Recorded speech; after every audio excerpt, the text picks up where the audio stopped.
These pictures were taken by award-winning photojournalist Alison Baskerville after serving in the RAF for 12 years, deploying both to Northern Ireland and Iraq and then with the TA as part of the Army's combat camera team. It all helped to gain trust from the women being photographed. I think the girls felt comfortable talking to me because they knew that I had that background, and also it's about having the right terminology. You know, talking like you've been in the military is really useful because everyone talks in abbreviations and has that kind of slang. Alison's images were taken while she followed 6 female engagement officers around the rural communities of Afghanistan, their role to win the hearts and minds of Afghan people.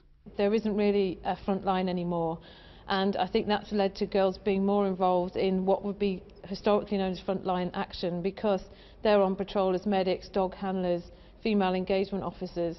So the role has changed because it's not as clear in asymmetric warfare. That's just the nature of it. So I think the girls are much more involved than they ever used to be. Women make up almost 10% of the armed forces and are increasingly placed on the front line alongside their male colleagues. This display aims to highlight the often unreported lives of women on the front line, whether closer to home during World War II or right now in Afghanistan. Women are trained in the military to use weapons, machine guns, everything.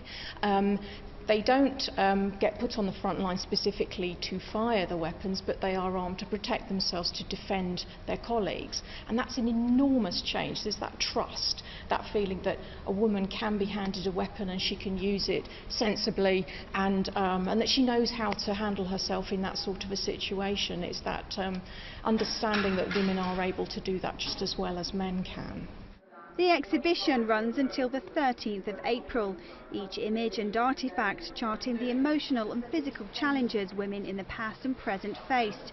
It also explores how attitudes towards the status of women in the Army continue to evolve.